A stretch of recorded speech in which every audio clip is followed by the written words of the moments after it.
Romans used war dogs called Canis Pugnax. These were massive mastiff-type animals bred for battle. They were trained to attack when told to, break through enemy lines, and guard Roman camps at night. These dogs wore spiked collars and sometimes light armor made of bronze plates. They could march beside the soldiers for miles and find enemies just by smelling them. In battles across Gaul, Liguria, and Sardinia, they were used to create fear and panic before Roman soldiers moved forward. Strong, well-trained and fearless, these were Rome's living weapons. But the Romans didn't create them from nothing. They started with a dog breed from another country, huge, powerful dogs from Greece, and from those dogs, they created the first true super soldier dog.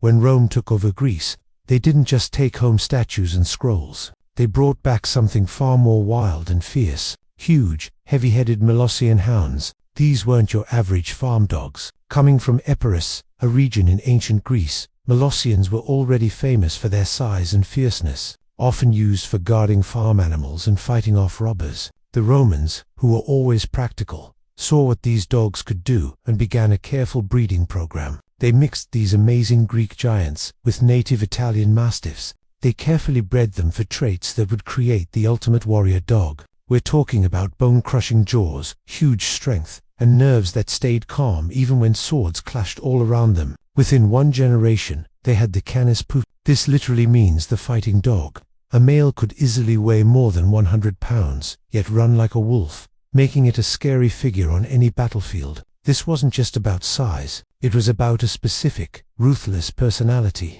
Army officers tracked the puppies with the same care that supply masters tracked spears. Every pup born on state land may have been marked as army property. According to some accounts, this wasn't just a tag of ownership, it was a statement of purpose, turning a creature of instinct into a dedicated military tool, ready for the arena or the front lines. Forget cuddles. These pups started training at 8 weeks old. This wasn't about companionship at first. It was about usefulness and complete obedience. Recruits learned a complex system of whistle signals for advance, hold, and release, commands that needed to be understood and followed without hesitation, even in the loud chaos of battle. Training was strict, with success and failure shaping the training program. Although details like holding back food and rewards with goat blood are described in some modern recreations and may not be directly written about in ancient sources, by month 6, these animals weren't just big, they were trained athletes.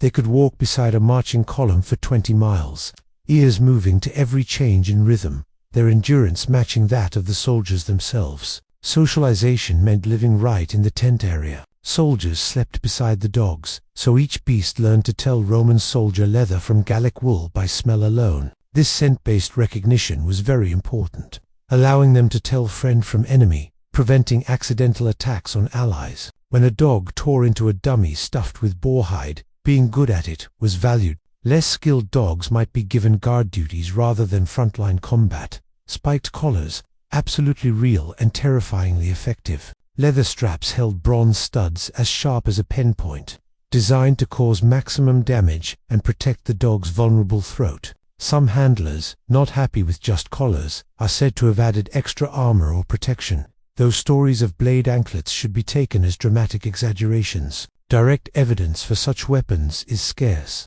On campaign, these dogs weren't sent in unprotected. They wore lightweight chainmail across the chest, typically 40 bronze plates tied together with rawhide. This armor wasn't just for protection, it made them look even more scary and threatening. A full kit weighed about as much as a toddler, yet tests in modern recreations show a fit dog could keep 70% of its speed. How's that for smart design? Before battle, some sources suggest handlers would rub strong smells, such as onion juice, into the dog's nose, possibly to increase aggression and hide the smell of fear on friendly troops. Though this detail comes from guesswork and later military practices, ask the tribes who broke ranks when they saw the shine of metal on fur, followed by a snarling armored beast. The mental impact of these armored weaponized dogs was a key part of Roman warfare. Picture northern Italy. 197 BC. Ligurian hillmen, tough and unyielding, form a tight wall of soldiers on a narrow road.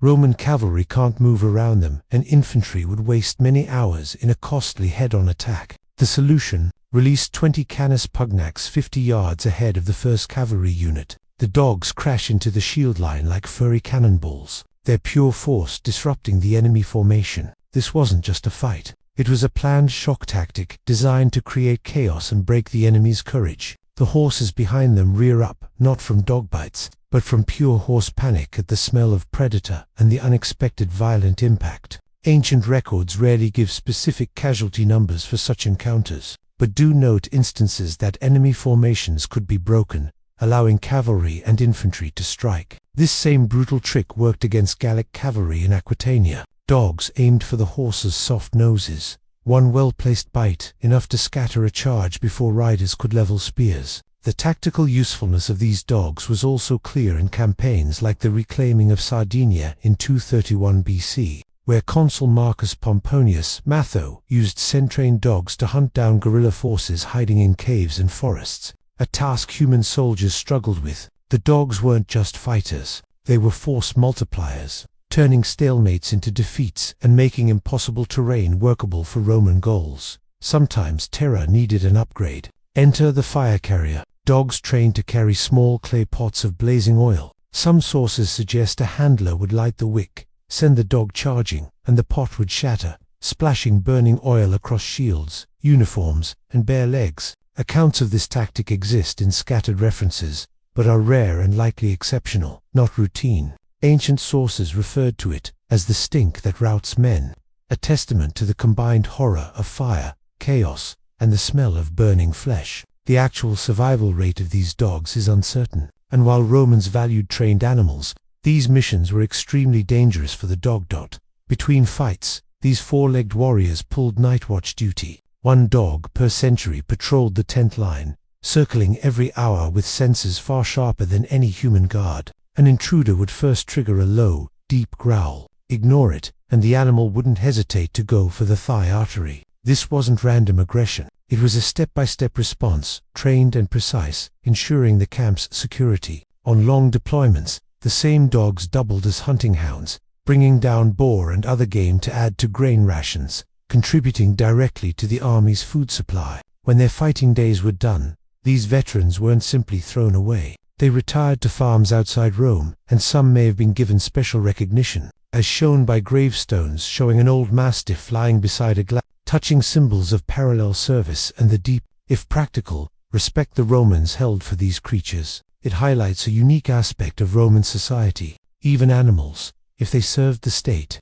earned their place in its history. Between fights, these four-legged warriors pulled night watch duty. One dog per century patrolled the tent line, circling every hour with senses far sharper than any human guard. An intruder would first trigger a low, deep growl. Ignore it, and the animal wouldn't hesitate to go for the thigh artery. This wasn't random aggression. It was a step-by-step response, trained and precise, ensuring the camp's security. On long deployments, the same dogs doubled as hunting hounds, bringing down boar and other game to add to grain rations, contributing directly to the army's food supply. When their fighting days were done, these veterans weren't simply thrown away. They retired to farms outside Rome, and some may have been given special recognition, as shown by gravestones showing an old mastiff lying beside a gladiator, touching symbols of parallel service and the deep, if practical, respect the Romans held for these creatures. It highlights a unique aspect of Roman society. Even animals, if they served the state,